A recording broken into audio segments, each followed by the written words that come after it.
Hello and welcome to episode 4 of Board Game Blitz, a podcast about all things board games that you can listen to in less time than it takes to mow that oversized lawn that you just had to have and now you're kind of regretting it. In this week's episode, we'll be talking about what we've played recently, including Arkwright, the Networks, and Qwixx. Our accessory of the week is board game tables. We're having a discussion about games that can easily be played outside. And we look into the origins of the word Rondel for our etymology segment. And now, here are your hosts, Ambie, Cassadi, and me, Crystal. First, let's talk about some games we played recently. I got to play Arkwright this week, which is a game where you're making factories and you're trying to get your company's stock price up so that you have the most value in stocks in your company. And you get your stock price to go up by making goods and selling a bunch of goods with your factories. And in Arkwright, you get workers to run your factories, but the mechanic is you have all these little worker pieces, and when you take them, they remove pieces from the board, so that those remove spaces is how much demand there is for the goods. So when you hire the workers, then the demand goes up and you can sell more goods. And that's pretty interesting because the workers have jobs now, so they're willing to buy things. So it's pretty thematic, even though it's a really heavy Euro game. And then also in Arkwright, you can set prices for your goods, and then the appeal of your goods is based on the price of your goods and the quality of your goods. So you can only sell as much as your appeal is. So like if your goods are better, you can sell more. But if your goods are bad, then no one wants to buy them, so no one sells them, or so no one buys them. So there's a lot of interesting decisions to make, and it was really fun. And so I got to play 3-player for the first time. Normally I only play Arkwright 2-player with my husband, but we had a friend in town and we got to play 3 players. So it was a lot different because there was a lot more workers being bought for everyone's factories, and there was more demand and more things were being sold. And I also went really heavy with shipping, which is another mechanic in the game where you can like ship unsold goods and get a lot of money for it. So I was able to buy a bunch of my own stock at really low prices because when you ship, your stock stays down. And I bought out my whole company. So that was cool. Everyone else only had like half of their own company. So clearly you are the best factory owner slash product seller. Okay, so maybe this is an obvious answer that I don't realize, but why is the game called Arkwright? Like that, I knew nothing about this game before you started talking about it, and now that you've described it, I had no idea that was coming. So it's interesting because I think a lot of games tend to try and give you some idea of what you're getting into just by the name. Mm-hmm. And in this case, at least for me personally, I'm not familiar with the word, so I didn't know. Okay, I'm just Googling Arkwright. There's a guy named Richard Arkwright who was an inventor during the Industrial Revolution, so it might be that. So it's like, industry, making a bunch of factories and stuff. I guess that makes sense. So basically, it would be like a game named Tesla, only we're more familiar with Tesla than with Arkwright. Pretty much, yeah. Sorry to Mr. Arkwright's ancestors. We swear he was probably wonderful. Yeah, but the cover of the box has like a picture of, I don't know what it is, like mechanical gears and factory type stuff, so you can kind of tell from the cover also. Okay. Yeah, I saw it a lot at Origins this year. Oh yeah, because recently also a second edition came out. I have the first edition, but the second edition came out this year, and there's a second edition upgrade kit that I'm ordering. I don't know when it comes, but I'm excited for that. All right, so that was Arkwright first edition. Yes. I get to play a new title called The Networks at my Wednesday night game night, and I remember I saw it at Origins, and it looked interesting, and there were a lot of cards, though, so I was sort of put off at first. But we pulled it out at our regular game night, and after setting up all of the cards, which took our entire giant table, and finally got to like dig into it, it was actually a lot of fun. So in the networks, what you're doing is building the TV shows for your network, and each person has like a different network name, so that's sort of fun. And you're building the TV shows along with hiring your stars and getting paid for the ads that you're airing with that show. So it was really interesting to see some of like the combinations between, oh, this show's like Breaking Bad, but we're gonna put this star that's supposed to be in like some sports action movie on it, and then we're gonna throw in this commercial that looks like it should be aired with some like old person's Wheel of Fortune or something. So it was a lot of fun to play, and you get victory points based off of your shows and your actors, and then you get money to purchase your shows and your actors from the ads that you acquire. So it was a lot of fun. It took a little longer than I expected, but I think it's because it was everyone's first time playing. That tends to happen with us too. Like, it's hard to gauge the playtime of a game the very first time you play it. Yeah. Yeah. And now all I'm picturing is a version of Breaking Bad with, like, Dwayne "The Rock" Johnson as Walter White and, like, LeBron James as Jesse. Oh my god. So thanks for putting that image into my head. Oh, you're welcome. They did have a lot of fun. All the shows looked like they were based off of real shows. There was How I Left Your Father, and there was a much more depressing version. North Park instead of South Park, and a lot of other ones that were really clever. I'm an avid TV watcher, so I feel like I definitely need to see this game in action. Yeah, you need to give it a shot. It's a lot of fun. That's very cool. A game that I wanted to talk about is Qwixx, and technically also Qwixx Deluxe, which just came out fairly recently, I think. Qwixx was originally released in 2012. The English version of the game is published by Game Games, but the game started off in Germany. In Qwixx, it's a dice rolling game where each player has a score sheet with rows of numbers in 4 different colors. On a player's turn, they roll 2 white dice and 4 colored dice, red, blue, yellow, and green. And what's neat about this game is on another player's turn, everyone else still has something to do, so there's not a lot of downtime. The other players are allowed to use a number from the white dice on their own score sheet on anyone's turn. And then the active player can use the white dice, and they can also use a white and a colored dice combo. The goal of the game is to cross off as many numbers on your score sheet as possible, but once you've crossed off a number, all of the numbers to the left of it now are unavailable to you, and you can never cross them off. So it's a lot of kind of deciding when you're going to cross something off or if you're not, and if you can't cross anything off on your own turn, you get a penalty, which is -5 points at the end of the game. So if you don't roll well, like, it can get a little bit hairy at times, but it's really simple. The way I describe it to people who aren't familiar with it is it's kind of like Yahtzee, but there's more strategy, and it's more thematic, and it's more interesting. And then Qwixx Deluxe, which just came out fairly recently, I was actually made aware of its existence by Suzanne Sheldon on Twitter. She said she saw it at Target, and I literally 30 minutes later drove to Target and bought it, which apparently was impressive to her. She was like, man, you see a goal and you go for it. In the deluxe version, it comes with marker boards instead of paper score sheets, which is nice because then you can use dry erase markers and you don't have to waste paper. And it also has an alternate side to the boards with the game's expansion, which is not available in the United States, at least anymore. I don't know if it probably was at some point, but the German version of it is called Qwixx, like Gemixxt.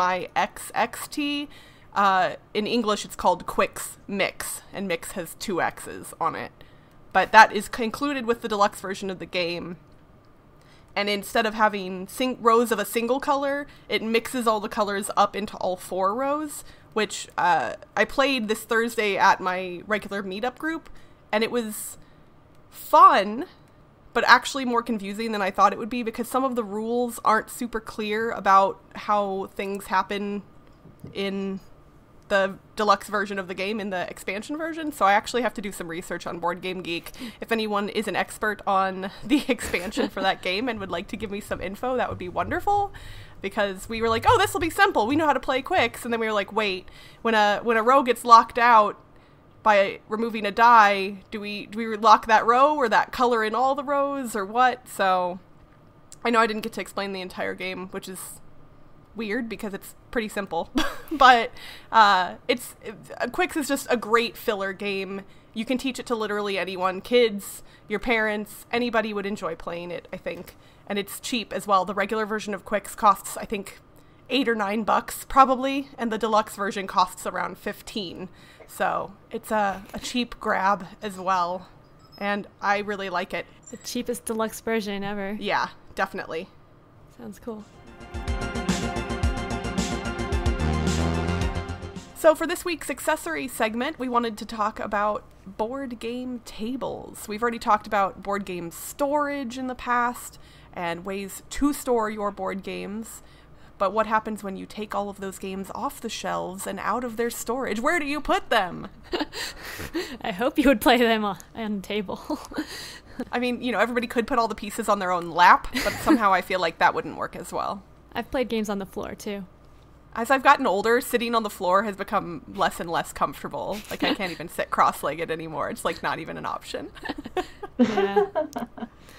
I know that there are a lot of options when it comes to gaming tables, because really any table can be a gaming table. I know a lot of people use their dining room table or their kitchen table to game on, but it seems like over the past, I don't know how many years, dedicated board gaming tables have kind of taken off and become a lot more popular, especially with hobby board gamers. I think that has a lot to do with the Chic Geek or Geek Chic or whichever way you say it. Since those were the first tables I ever remember seeing, like at Gen Con and Origins, and they were just ridiculously expensive because everything was handmade and custom made, and they were so sexy, like the most beautiful tables I've ever seen. But yeah, I could never justify, oh, that is a nice table, and I can put a top on it, and it can be my dining room table, and it's perfect for gaming. But I was like, oh, that's too much money. I can't do that. Yeah, same here. Like, I have regular dining room tables. I have 3 different tables that I've gotten from hand-me-downs and stuff. So I wouldn't even have room for another one. but yeah, those are really nice. And I'm always tempted, oh, I want a gaming table, but I have no room, and it's really expensive. They are. And I mean, I think a lot of board gamers tend to be kind of on the younger side. Like, most of the gamers I know are in their 20s or 30s. Obviously, there's gamers of all ages, but I think those really expensive board gaming tables are similar to when you would purchase a really nice piece of furniture for your house. And a lot of times people in their 20s tend to not be super financially well off. I'm speaking more for myself. I'm not judging anyone else, but now that I'm in my 30s, I'm slightly better off, I suppose. But in my 20s, it was ooh, student loan debt, credit card debt. An expensive table wasn't even on the radar for me. So for anyone who's looking for a really nice gaming table, but something maybe more affordable than the offerings that Geek Chic has, it seems like a good option right now is something from BoardGameTables.com. They've had products available for a while that are at a lower price point than Geek Chic, but they've got a Kickstarter running right now for something called the Duchess, which is, to my knowledge, the cheapest dedicated board gaming table that I've ever seen. I don't know if you guys have seen anything lower, but... No, I haven't. Nope. I was super tempted to get that table, but I have so many other tables, just regular dining tables, so I don't have space for it. And when we're actually recording this episode when the campaign has 10 days left to go, but when this airs, it'll still have a couple days left on the clock. So we'll put a link to the Kickstarter in the show notes. But yeah, the base table starts at $500, and with all of the accessories and whatnot, the cup holders and the table topper, it's only $800, which for a really nice table, that's super cheap. It's cheaper than a really nice dining table. It is. It's the same size. Yeah, it's I think it's the play area, if I recall, is 3 foot by 5 foot. So yeah. I know the table as a whole is actually a little larger than that. Is it sad that I wish I needed a new gaming table? Because I don't really, so I have no excuse to buy this, but I kind of want one anyway. So this won't help you, but I actually did get to see this table at Origins, and it is a beautiful table. I mean, even though it's coming in pieces and you have to put it together, IKEA-esque, it's a gorgeous table, and I think that anybody would be lucky to get one. So they do have some promo going to get a free table, so I signed up for that. Nice. Yeah, I'm hoping for the free one. It's not yours, it's mine. All right, well that makes 3 of us. They're giving away another one on Board Game Geek, but anyone listening shouldn't try to go for that because I'm gonna try to win it. So.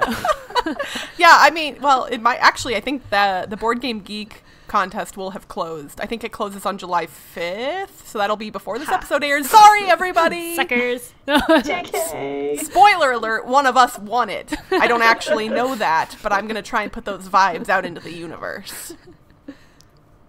The table that I used to game on when I play at home is actually really nice, and I'm shocked that I don't know more board gamers that use something similar. My husband and I bought a poker table from somebody online. It folds in half, so it stores easily, but it's also really sturdy. It seats 10 people, has 10 cup holders built into the railing, and has a felt top that's a little bit inset from the rail. Like, it's not fancy by any means, but it's super nice, and it's perfect for board games. And I don't remember what we spent on it. I could probably Google and find something similar, but it was not very expensive. Like, maybe a couple $100 tops. Oh, not even that. My husband's shaking his head at me. He's saying it was way lower than that even. And admittedly, we got it secondhand, but yeah, like, no one I know has something like that, and so maybe I should start a company that sells poker tables as board game tables and make a killing. What do you guys game on? I actually got an extendable table from IKEA when we lived in a very tiny apartment because we didn't have a lot of room. So it was like a little square table, and then it extends to like a larger rectangle table. And it's been great for gaming. I think we've used it for the last, I want to say, 4 or 5 years. It's like our dining table / gaming table because we game in the same area we eat, like Philistines. Or cavemen or whatever. I don't know. But I mean, it's been a great table. I know we're going to replace it eventually, like dining room table wise, but I think I'll keep it as a board gaming table. Yeah, I just game on a dining room table right now. I'm gonna move in September to a house, and then I'll game on a different dining room table because right now the dining room table I use is kind of old and dirty, and well, not dirty, like scratched up. But we were thinking of getting like mouse pad material just to put on top as like a cover, and I think they sell that somewhere in bulk, like big mouse pad type material stuff. So I want to say, is it neoprene? I think maybe I'm not sure. Yeah, I think neoprene is what is used a lot. Yeah, I could be wrong, but yeah, like that stuff is nice to play on. Yeah, because the hard part is picking up cards from the table. Absolutely. Oh, that's the worst. Like on a glass table or something, trying to pick cards up. Although a benefit of glass is that a lot of tables that can be used outdoors are made of glass. Easy to clean, easy to play on. So I think if you're looking to game outside, obviously glass tables are an option. I know some wooden tables, especially treated wood that's solid, is also good for outdoor gaming. Like picnic tables. Yeah. And there's also plastic. Like there's foldable plastic card tables, or I've gotten a big plastic table from Costco, a rectangular one, that we use outside for when we barbecue, and you can game on it too. Okay, so you've got a surface that you can play on outside. Let's transition into our next segment and see what games you're going to put on it. One of my favorite games to play outside is Bananagrams, mostly because I love word games, and since the tiles are solid, they're nice solid tiles, like categories, tiles, except plastic and not wood. They're nice and heavy, so you don't have to worry about the wind blowing them around. And if you've got a nice solid table to play on, then you're good to go. Spoiler alert, I was kind of stalking you on Board Game Geek because I'd never actually looked at your profile before. And I saw that was your highest rated game that you have rated on Board Game Geek. I love Bananagrams. It's one of my favorite games to play. It's fast and easy, and anybody can play it as long as they like words. I've never really met anyone who's like, meh, I hate words. I think I've met a few. Well, I guess that might be like people with English as a second language or something. It would be harder. Yeah, but it'd be a good way to learn. Yeah. It'd be a little stressful. Bananagrams is a great example. Like, games that involve tiles, I think, are awesome for outdoors. You know, we came up with a list of a few: Hive, Hanabi Deluxe, Qwixx. Like, there's a lot of games that utilize just tiles, and I think those are perfect for outside. Yeah, nothing, just like you said, Cassadi, nothing's gonna get blown around, and it's just easy, quick. And I guess other games you can play outside are games that don't have that many pieces or like a big board that you need to set up. So a lot of social deduction games don't really require like an actual table to play on. So those could be good to play outside, like just sitting around a circle. So like the Resistance or One Night Ultimate Werewolf. I guess One Night Ultimate Werewolf needs a table. Well, but the pieces for that game, they're also chunky, thick, yeah. Tiles. I mean, they're not tiles, but they're cardboard. I don't know. It's thick. Like it would not easily blow off of a table. I mean, unless you're in like a tornado, then maybe go inside. Let's play in this. If you're in a tornado and you're playing games outside, you have other problems. Yeah. I grew up in the Midwest, and I don't remember having any board gaming sessions during a tornado warning. So, but that's a good point about social deduction games. Like, technically, Two Rooms and a Boom is all cards, but every player holds their own. Yeah, you hold your own cards. So you don't even need like a table or anything. No playing surface at all. Same thing for regular Werewolf. Yeah. Everybody has their own thing for that one as well. Yeah. I used to play that one while camping all the time, just like around the fire. Nice. But it was Mafia back then. I'm sure we'll be playing Mafia at a cookout I'm going to later today because our hostess always loves to play Mafia. That's awesome. So, tile games are great for outside. Social deduction games are also great for outside, at least to some extent. Another type of game that I think often works well outside would be dexterity games. Jenga is the obvious go-to here for most people, at least even non-gamers, so to speak. Like, everybody knows Jenga, and I know that the large-scale Jenga sets have been very popular to play in outdoor settings. Yeah. But even more like newer dexterity games like Flick 'em Up, assuming that you have a table to set it up on, most of those pieces have a decent amount of substance to them. So I feel like, unless, again, it's really windy, you'd be fine playing something like that outside as well. An Animal Upon Animal, I think, would be interesting outside. Oh, that would be fun. Like, I think there's definitely some outliers that wouldn't work as well. I'm a big fan of Suspend, the one where you hang wires on each other, and I feel like even a little wind would potentially make that game unplayable, so that one's probably not as good outside. But a lot of dexterity games that involve wooden pieces or things that sit on a table, I think, would probably be fine. Mm-hmm. Oh, but what about the people that are making like the giant versions of games to play outside? I saw somebody made a giant version of King of Tokyo to play outside, and I thought that was really cool. Oh yeah, like a lawn King of Tokyo. Yeah. Yeah, that is really neat. So basically, giant games can be played outside. Yeah. If you want to play a game outside that doesn't currently work outside, just make it way bigger. Just make it giant. Easy. Okay.